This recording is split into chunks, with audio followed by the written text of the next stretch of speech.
Still single at your age. Pathetic. For an old maid like you, I met my ex-husband at a fancy Chinese restaurant. Despite his persistent sarcastic remarks, we exchanged words. And then my sister, who eloped with someone else, appeared. When my ex-husband announced he'd be marrying her soon, I laughed at him mockingly. "Oh, didn't I tell you?"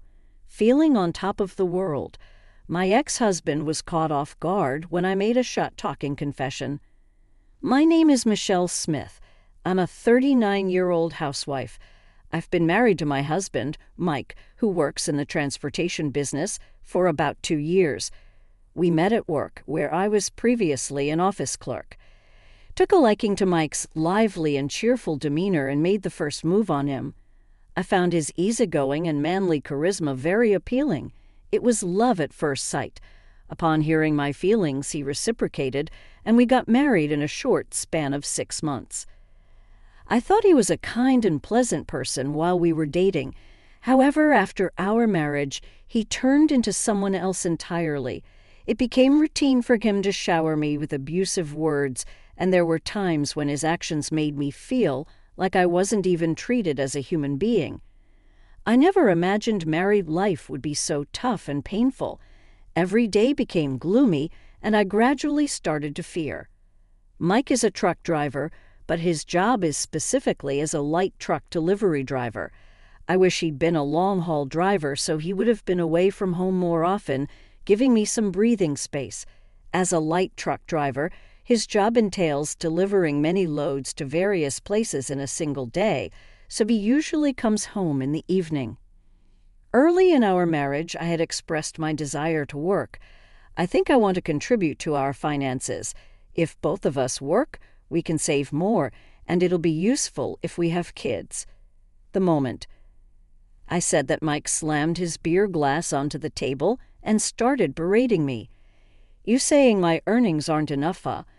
I never intended to imply that, probably because he was drunk and overreacting. I found him terrifying. He seemed ready to hurl the glass at me at any moment, so I hurriedly tried to placate him. No, I just don't want to be a burden to you, that's all. You're probably looking down on me inside. Who do you think allows us to live this comfortably? Even if you work, you wouldn't earn much. Don't act all high and mighty." I realized after marrying him that Mike has extreme paranoia and wild mood swings. I never saw this side of him when we dated, so it was unexpected. Could I really spend the rest of my life with someone like this? The thought intensified my anxiety, but another incident fanned the flames of my worries. "I'm truly happy Michelle married into our family," my sister Catherine exclaimed. "Mike rarely brought girlfriends home, so I was worried he'd never marry." This happened during a Thanksgiving gathering at my in-laws' house. They are genuinely kind people who dote on me a lot. When we got married, they were over the moon, as if they had gained a daughter. I got along well with my mother-in-law, and my father-in-law was also very kind to me. One of the few consolations in my suffocating married life was dining out with my in-laws. However, in front of them, Mike began making a mockery of me. That turning point was during a family reunion. Must be nice, huh, having a beauty like Michelle? My husband turned the tables and decided to poke fun at me. "What are you talking about, Uncle? Michelle looks so childlike, hardly womanly. Your wife looks way more elegant and mature." I was left speechless by this unexpected comment and revelation. The male relative said, "Come on, cut it out," but everyone seemed to find it hilarious. The only ones who looked concerned were my in-laws. "Michelle, go to the kitchen, help my wife with dinner preparations," my father-in-law instructed, seeing my distress. Grateful, I rushed to the kitchen accompanied by my mother-in-law. Tears streamed down my face due to the overwhelming incident, but my mother-in-law comforted me as if she were my own mother. As for my father-in-law, he stepped in and chastised everyone, insisting they apologize to me. All did except for my heavily intoxicated husband, who remained defiant. Why should a husband apologize to his wife? That's why Dad always gets ridiculed by Mom.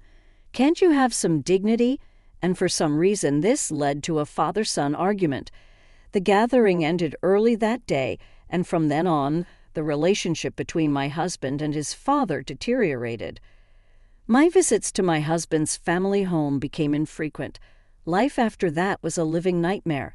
I lost my only source of joy and began to feel weak and lost day by day. Even daily chores felt monumental. And whenever my husband remembered that day, he'd shout at me, "You must have said something unnecessary to them." Thanks to you, I was humiliated in front of everyone. What are you going to do about it? Fearing his temper, I became constantly on edge.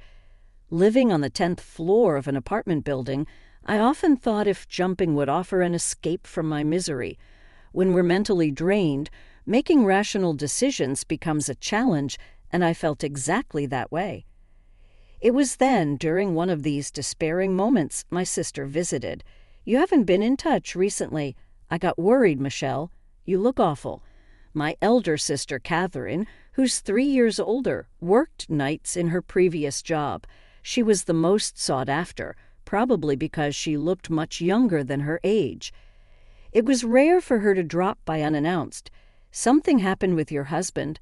My sister and I were the best of buddies growing up. When I got married, nobody was happier than my sister Catherine. She cried tears of joy and celebrated with me like no other. "Just want to disappear, wah," I said, seeing the distraught look on Catherine's face. Tears welled up in my eyes as I conveyed the painful situation I was in. Every day felt like I was being emotionally abused by my husband. It felt like living in a prison, a life full of pain and despair. There were moments I thought of ending it all, overwhelmed by it all. Kath, after hearing all of this, showed visible anger, saying she's going to go yell at my husband right then and there. But just imagining what could happen to me if she did made me even more scared. Tears streaming down my face, I pleaded with her not to confront him. Seeing my reaction, Catherine regained her composure and started brainstorming what could be done. After a silence between us, something seemed to click in Catherine's mind. With a bright expression, she whispered a plan into my ear. Hearing her plan, I exclaimed in surprise and asked if she was out of her mind. "You think that'll actually work? Who do you think I am?" Catherine said, confidence oozing from her every pore. I trusted Catherine to pull it off, but the risks if her plan was discovered made me anxious. "Don't you want to get out of this and be free?" Seeing me unable to make a decision, Catherine turned serious and told me it was ultimately up to my courage. Hearing that, I made up my mind and agreed to her plan. From that day on, Catherine came over nearly every day. People who are emotionally abusive tend to act all high and mighty in public. "If I'm around, he won't be able to pull anything on you, Michelle, right?" Saying this, she visited me frequently over the next few months until her new shop was ready. At first, my husband seemed unsure of Catherine's frequent visits, but he seemed to enjoy the drinks. They shared every evening, gradually warming up to her. Catherine made sure Mike drank enough to get really drunk and stayed with him until he fell asleep. "You're always joining me for drinks, so feel free to stay the night anytime." Mike, now quite fond of Catherine, began to show her affection he never showed me, even trying to stop her from leaving. But Catherine always declined his offer with a polite smile, assuring him she'd be back the next day. For Mike, time with Catherine seemed like a dream. He was so enchanted by her that he seemed to have forgotten all about me. But then, when Catherine's shop was about to have its grand reopening, an incident occurred. "Out of the blue, I'm divorcing you," Mike declared. He wanted a divorce. Naturally, I was shocked by his words and demanded an explanation. "Why all of a sudden?" "I've found someone I care about more than you. I want to be happy with her." "I want you to leave," he stated flatly. I refused to accept his selfish reasoning. However, Mike seemed to have expected this and coldly mentioned hiring a lawyer. A meeting with a lawyer present took place a few days later. Even there, Mike hurled unbelievable accusations at me. "You just want money, right? Do you want the property? I'll give whatever you ask. So let's end this." In front of anyone, Mike made it clear he no longer had feelings for me. He seemed to want to end our marriage so badly that he didn't mind paying a hefty sum to make it happen. The lawyer, probably feeling uncomfortable, showed me the average amounts for such cases. "You really don't have much affection for me, do you?" I could tell where your heart was easily, figuring out who you're thinking of and who you wish to spend your life with, I thought to myself, lowering my head, realizing resisting was futile. I accepted the divorce terms. "Fine, but I demand the division of the property," I insisted. "He probably thinks he can just earn it back."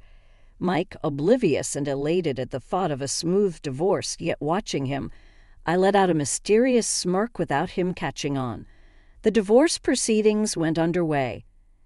However, while I may have accepted it, it was Mike's parents who firmly opposed it. Later, when we went to inform his parents, they shouted at Mike and spoke in my defense. "What on earth are you thinking?" "Exactly. Michelle has been so dedicated to this family, and you talk about divorce and having someone else. You can't be serious." His mother, Tay, tried to convince Mike, while his father, with a flushed face, was visibly angered and scolded him. But their words seemed to be just noise to him. Annoyed, he dismissively responded, "It doesn't matter if you accept it or not. She's already agreed to it. It's because you pushed her into a corner with lawyers. They must have really not wanted us to divorce. They've always cherished me like their own child, and the thought of separation was painful to them. I could feel their desperate pleas, and I felt guilty for betraying them. I love them too. I would have loved to live as their daughter, if only things didn't turn out this way with Mike. Regret was the only thing that filled my heart, and I couldn't hold back the tears. People like you are so damn annoying. I'm done with her. I'm going to marry someone I truly care for and be happy. Stop nagging me." Mike, now completely enraged by his parents' words, started shouting back in defiance. Naturally, they couldn't accept his decision, and Mike was disowned right there and then. And so Mike left his parents' home, apparently eloping with his love interest, and our divorce was finalized. Half a year passed. I was dining at an upscale Chinese restaurant, invited by someone, and enjoying a meal with my parents. Isn't that Michelle? The one who called out to me was none other than Mike. I had gone outside to make a call and bumped into him in the hallway. "Long time no see," I remarked. His condescending tone hadn't changed. My face must have shown my disgust. "What's with that face? If you've got something to say, spit it out," he challenged, still looking down at me with cold eyes. I held back my anger and turned my face away. "Acting all high and mighty when you can't even stand up for yourself. Did you manage to find a boyfriend after our split?" Mike sneered at me, mocking my demeanor. I knew this side of him only after our marriage, and I regret not realizing it sooner. "It doesn't concern you anymore," I replied without even confirming if I was in a relationship. Mike, with his usual sly grin, kept on taunting me. "Really? Still single? Pretty pathetic for an old hag." Mike peered into my face with an expression that screamed he felt he'd won at life, even more so than before our split. I was about to give him a piece of my mind when, "Oh, Michelle, Mike didn't expect to see you two here." My sister Catherine walked into the store, calling out to both of us. "Catherine, perfect timing. I was just about to share some news with Michelle here," Mike said, the smug look on his face almost disgusting as he snaked an arm around Catherine, drawing her close. I just stood there, not letting his actions fluster me, my gaze icy cold as I watched the scene unfold. "I thought I'd tell her first that we're going to get married," he bragged, pulling Catherine even closer. I had always suspected that his feelings for Catherine were the real reason he wanted a divorce. But looking at them now with emotionless eyes, Mike, still not realizing the gravity of the situation, shot me a smug grin. "Sorry, I guess I mean I'm going to be living the dream with her. But hey, you're not too bad looking, maybe with a bit of effort." "I'm sorry, but I can't marry you." Gently shaking off his arm, Catherine dropped the bombshell with a smile. His face was a picture of shock, unable to comprehend her statement. "The truth is, I never had any feelings for you." "Wait, what? What are you saying? Didn't she tell you?" I couldn't resist, my voice dripping with mock confusion as I savored every moment of his confusion. "What do you mean?" "She didn't tell me the whole thing," Mike babbled on, refusing to believe my words. "It was all a plot Catherine and I hatched to make sure we divorced," I explained as I walked over to join my sister. We exchanged amused smiles. Even witnessing this, Mike couldn't fathom what was going on. Was this all just a play? "Thanks to Catherine here, I got quite the alimony from you. Really grateful for that," I said. Rejecting his initial proposal for divorce was all part of a plan to get as much property as possible from him. It was all Catherine's idea. I was eager to divorce but didn't want to raise suspicion. That's why I played along.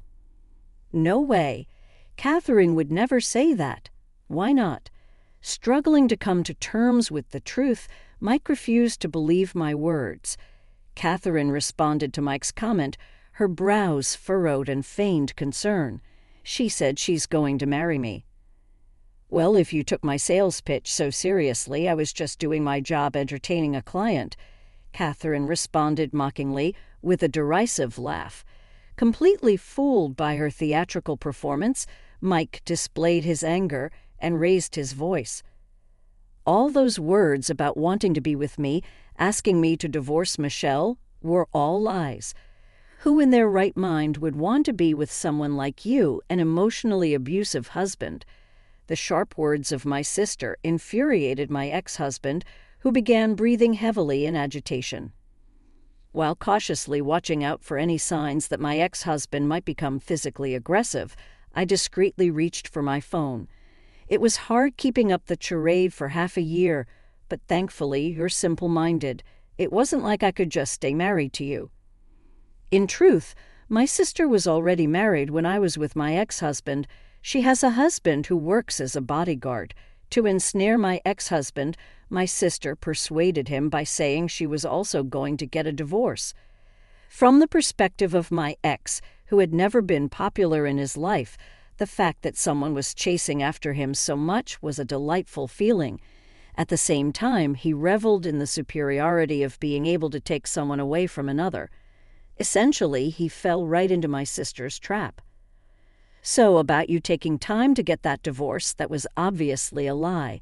As you can see, my marriage is perfectly fine." At that moment, a man emerged from behind, walking towards us with a smile. "Pleasure to meet you. Seems like my wife has been causing you some trouble. You can't be serious. This is my husband.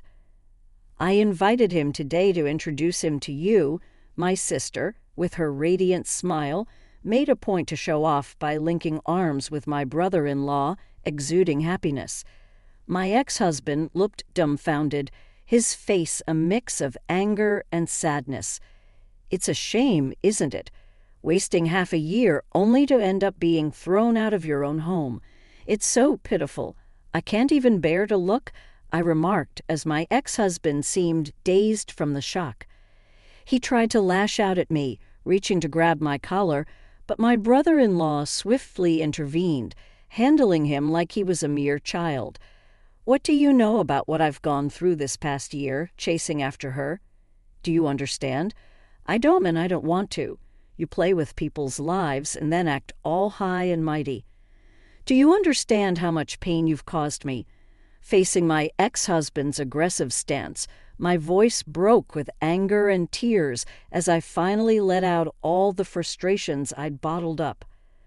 "I will never forgive you. You're going to get a taste of hell." I then turned around and called out, "Please come out."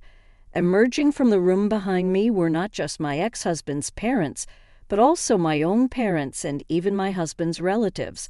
Now everyone can see your true colors and just how pathetic you truly are." Ignoring my ex's questioning gaze, I played a voice recording I had received from my sister. It had him speaking to her in a disgustingly sweet manner. "Are you really going to break up with Michelle? Of course, I don't need someone useless who can only do house chores. I prefer someone mature and attractive, like you, Catherine." His sleazy voice was so palpable that it made my skin crawl. Even though it was nauseating to hear, I did not stop the playback. In front of the entire family, my ex-husband was being made an example of. "Don't you love Michelle?" "Of course not. She's nothing more than a maid to me. I only married her because she would be a notch in my belt. No emotional connection there," he declared. Everyone was visibly repulsed by his comments. He started to create a scene, demanding the recording be turned off, but my burly brother-in-law wasn't having it. He restrained him effortlessly, ensuring he couldn't interfere. "She's so obedient. Just a little threat, and she'll do anything. She's more like a servant, someone I can throw away any time. I have no attachments to her," my ex continued. Having heard the evidence of the emotional abuse he directed at me, his in-laws were furious. Everyone present unanimously criticized him. "You're a disgrace to this family. How could you say such things about your dear wife? You're pathetic even for a man. I'm embarrassed to even call you family," they exclaimed. As everyone looked at him with contempt, I spoke coldly. "Nobody's on your side anymore. Stay away from her family. I never want to see your face again." Having masterfully executed this public reprimand, I stopped the voice recorder and asked my brother-in-law to throw him out. My ex tried to retaliate, but to no avail. He was forcibly ejected from the premises. After that, the store was locked up, but my husband made a scene out front, demanding it be opened. Eventually, he was reported and taken to the police station. My sister and I, having exposed my husband's wrongdoings, gave each other a high five and shared our joy of having achieved our revenge. It felt like a celebration as we ordered food at the restaurant, and everyone showed sympathy for the hardships I had endured. Reserving the whole place was the right call. Everyone could relax and enjoy without feeling restrained, said my sister Catherine, who had arranged it. I expressed my gratitude to Catherine for helping me out of my shell, and I savored a meal with her for the first time in a while. And so I got my revenge on my ex-husband. After that, it seemed like he was almost stalking Catherine, got reported to the police again, and apparently my brother-in-law Mike gave him a taste of his own medicine. After that, he was too scared to show his face around my brother-in-law. 13 years have passed since, and now I'm handling the accounting at Catherine's store. I'm still in touch with my ex-in-laws and occasionally dine with them. I'm deeply grateful to Catherine for helping me out of my shell. I'll repay this favor someday. With that thought, today I'm going to work hard alongside Catherine.